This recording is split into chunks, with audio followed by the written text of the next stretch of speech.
Est-ce que tu peux te présenter? Comment tu t'appelles et quel âge tu as? Je m'appelle Louise Oclet, j'ai 15 ans. Ce que je fais, c'est la trisomie de l'amour. C'est quoi la trisomie de l'amour? La trisomie de l'amour, c'est la trisomie 21. C'est grâce à ma petite maman qui a fait comme ça, depuis ma naissance. Et moi, ça me plaît bien d'être comme ça. Alors la Journée nationale du sport et du handicap, c'est un projet qui a été lancé en 2013 par le réseau de la Neustav. C'est un projet qui touche à peu près 10 000 personnes et c'est un projet qui vise justement à utiliser le sport comme vecteur d'inclusion sociale, à lutter contre les discriminations et également à mettre en lien les étudiants avec les professionnels du monde du sport handicap.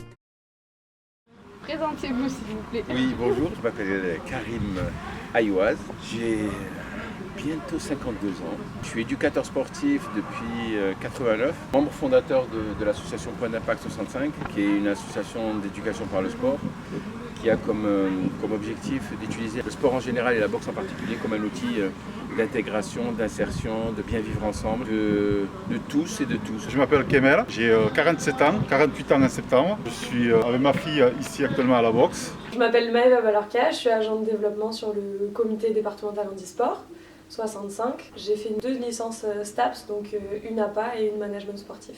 Je suis donc Marie-Christine Tisné-Rimon, responsable donc administration finance. Je m'occupe principalement de la collecte dans le Téléthon Infini. Et donc je m'assure que toutes les règles sont respectées. Parce que vis-à-vis des donateurs, il faut qu'il y ait de la transparence. Donc parce que les dons, les recettes ne soient pas mélangées. Toutes ces raisons. Je suis garante du bon fonctionnement, du bon déroulement des animations sur le terrain quand elles ont lieu, bien évidemment. Recherche de nouveaux organisateurs, assurer que toutes les conditions sont garanties aussi lorsque les animations se déroulent. Recherche de nouveaux prospects, voilà. Cécile Nozer, je suis maman de trois enfants, 3 jeunes maintenant, 22, 20 ans et 15 ans, dont Louise qui est trisomique, c'est la dernière de 15 ans. Je m'appelle Louise Oclet, j'ai 15 ans. Ce que je fais, c'est la trisomie de l'amour. La trisomie de l'amour, c'est la trisomie 21. C'est grâce à ma petite maman qui a fait comme ça, depuis ma naissance. Et moi, ça me plaît bien d'être comme ça. Comment avez-vous appris le handicap de votre enfant? On l'a appris quelques jours après la naissance, parce que le staff médical avait des doutes. Et donc, on a demandé à faire un cariotype pour en avoir la certitude. Comment l'avez-vous accueilli, ce handicap? Alors, Louise a les bras ouverts. Et le handicap, avec certaines difficultés, beaucoup d'interrogations, l'envie de faire au mieux et beaucoup de force pour avancer, parce que ça a été un peu compliqué, surtout pour le papa, qui avait très très peur du handicap, quel qu'il soit. Est-ce que tu es dans un dispositif particulier? Ulysse. C'est quoi l'Ulysse? En fait, c'est une Ulysse Pro. Et je travaille mieux avec une prof que j'aime plus, avec Lucie et mes amis de classe que je connaisse. Tu fais école qu'au collège? Non, à la maison.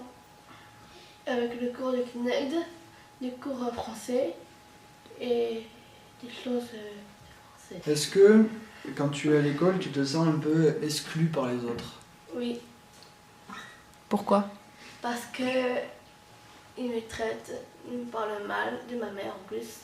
Et là, ça me plaît pas du tout, ça me fait mal. Est-ce que tu fais du sport? Oui, Tu fais quoi comme sport? basket,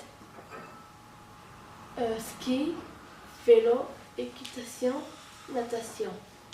Tu aimes tout ce que tu fais? Oui, Et parce que tu as la maladie de l'amour, ça change quelque chose? non, ça change rien. J'adore ce n'est comme ça et j'adore le sport. C'est comme ça. Pour vous, c'est quoi être handicapé? C'est quoi le handicap? Est-ce que vous pourriez nous donner une définition? Ça peut être physique et mental. Déjà, une personne... Enfin, moi, je dirais pas quelqu'un d'handicapé, je dirais une personne en situation de handicap. Ok, ça, tout de suite, ça fait...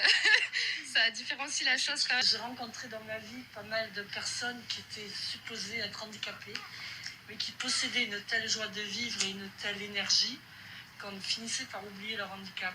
Pour autant, physiquement, leur santé était en danger et ils avaient quand même de vrais problèmes. Donc je ne sais pas, le handicap, oui, ça existe, mais une question qui est pour moi très difficile. Le handicap, c'est un peu comme, par exemple, le handicap de l'obésité, du perdre du poids, de couper une jambe, de perdre un bras, la tête aussi.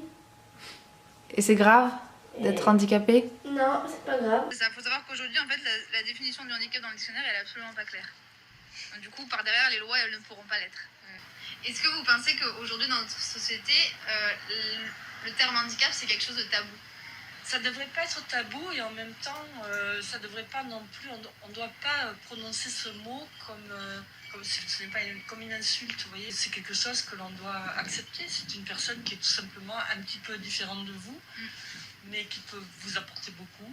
Après, je pense que dans la vie de tous les jours, oui, du coup, avec les entrepreneurs, etc., quand on dit la situation, si on est en RQTH ou quoi, tout de suite, c'est handicapant. Si dans la rue, quand par exemple, il y a une personne en situation de handicap, les gens vont plus se tourner et tout. Enfin, beaucoup emploient ce mot-là sans savoir de quoi ils parlent. Alors, est-ce que vous pensez que c'est possible d'avoir une activité physique en étant en situation de handicap? Bien sûr, sinon je serais pas là.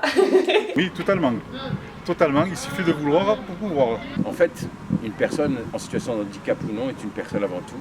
C'est-à-dire que l'handicap doit être auxiliaire. C'est-à-dire que quand on approche une personne, c'est pas l'handicap qu'on doit revoir. On doit voir la personne d'abord. Ils ont besoin de se dépenser, ils ont besoin d'avoir des relations humaines, ils ont besoin de performer, d'avoir confiance en eux, de se prouver des choses.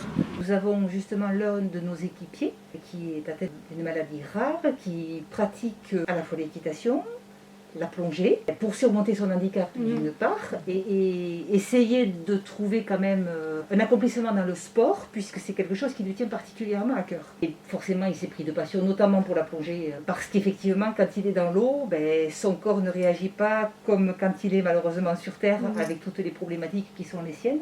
Je pense qu'un handicap psychologique ou moral pose vraisemblablement, pour moi, je pense que ça pose plus de problèmes qu'un handicap physique, qui peut être surmonté d'une manière ou d'une autre.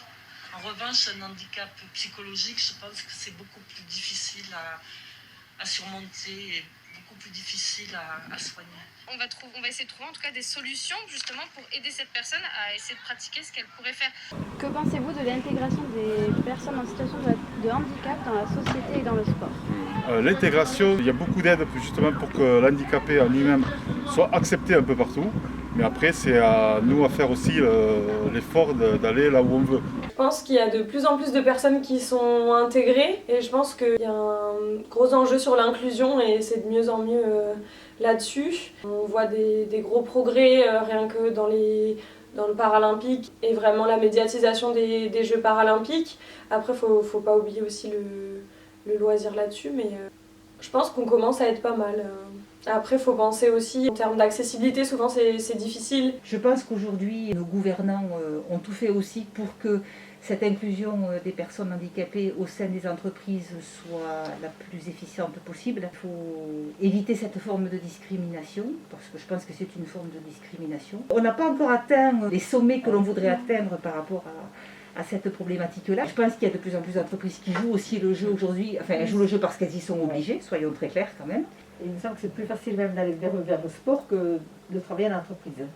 J'ai beaucoup vécu en Afrique et dans les pays anglo-saxons où là, il y a quand même un réel effort qui est fait pour s'ouvrir aux personnes justement qui souffrent d'un handicap quelconque. Je trouve que par rapport au sport, ils se développent beaucoup sur plein de choses, sur paratriathlon, enfin tout. Et vraiment, c'est super pour eux parce que d'un côté, ça les motive.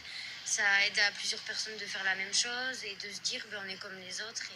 Il y a des personnes en situation de handicap qui sont plus intégrées que les personnes valides. C'est pas une question d'handicap, c'est une question d'environnement, des gens qui vous accompagnent, qui vous font confiance, qui ont confiance en vous et qui voient en vous une personne avant tout, avant de voir l'handicap, ils voient la personne. Et plus notre regard va être poussé, ancré vers ce qui est bon, plus la personne va se sentir bien.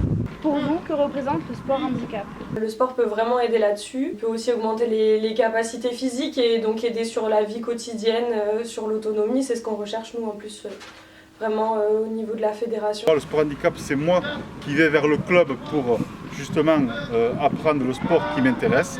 Après, mon handicap, je l'adapte au sport. Quels moyens sont mis en place pour donner la possibilité aux personnes en situation de handicap de pratiquer? L'adaptation, c'est la première chose, c'est de pouvoir adapter les exercices, de pouvoir les moyens. Donc les moyens humains, c'est d'abord un encadrement qualifié, diplômé, sensibilisé à la question du handicap. Donc pour ce qui concerne Point d'Impact, on a cette formation, on a cette sensibilité, on a cette préoccupation. C'est quelque chose qui nous tient à cœur. Donc déjà le principal moyen, c'est le moyen humain. Les moyens matériels, pour ce qui nous concerne, on n'a pas principalement besoin de moyens matériels spécifiques pour la pratique de la boxe. Alors il y a des clubs où ils ont des aides justement pour, comme le basket, des fauteuils roulants et tout ça, mais bon, moi j'en ai pas eu l'utilité. Moi je suis amputé d'une jambe, la boxe c'est avec les bras, bon, les jambes aussi, mais bon j'ai pas d'aide quoi, à part ma prothèse qui est fournie par le prothésiste.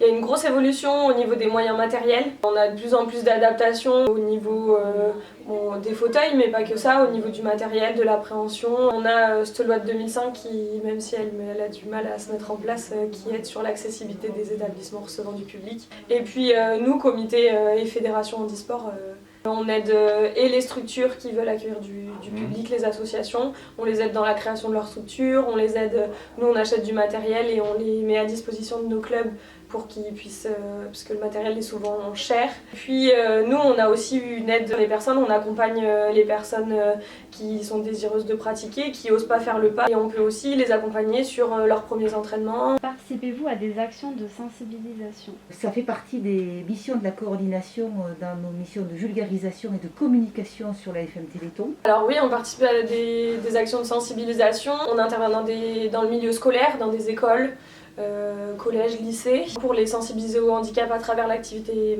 physique. Et puis aussi leur montrer que ça peut arriver à tout le monde. Et on intervient aussi dans les entreprises. Oui, à chaque fois que c'est possible, lorsque la mairie organise la journée sport et handicap, une fois par an, on y participe. On est souvent sollicité aussi bien par le comité départemental handisport que par le comité départemental sport adapté, que par la mairie, par d'autres institutions. Du coup, au niveau financier, le prix d'une licence pour une personne en situation de handicap est-elle égale à celle d'une personne valide? Elle est totalement égale, oui, j'ai pas d'avantage, j'ai rien. C'est le même prix pour tout le monde. Est-ce que vous avez un message à faire passer sur ce sujet qui est du coup le sport handicap? Pour certaines personnes, le handicap est vécu comme un traumatisme, surtout quand ça vient après un accident. Et le sport peut permettre de reprendre confiance en soi, de reprendre goût à la vie, de se dire oui, j'y arrive, de se fixer des objectifs, de se surpasser. Et je pense que c'est une véritable thérapie que peut avoir le sport pour la personne en situation de handicap, surtout lorsque c'est mal vécu. Mon handicap m'a fait découvrir que je pouvais faire plein de choses que je ne faisais pas avant. On accueille tout le monde, il faut venir essayer, il faut venir se rendre compte que le handisport c'est pas que de la compétition, c'est pas que le haut niveau, c'est pas que les sportifs qu'on voit à la télé, il y a aussi du handisport, des pratiques sportives pour tout le monde, pour toutes les envies, pour tous les handicaps. Il nous donne une énergie, jamais, au grand jamais, il ne se plaignent. Jamais, jamais, ils ne parlent de souffrance, jamais ils ne parlent de leurs conditions au quotidien qui sont difficiles. C'est H24 et la maladie, hein. Jamais, jamais. Et toujours le sourire, toujours. Faire leur connaissance, c'est tellement riche d'enseignements, même pour nous qui sommes valides certes, mais voilà, on apprend avec eux, on apprend beaucoup. Aimez-vous les uns les autres.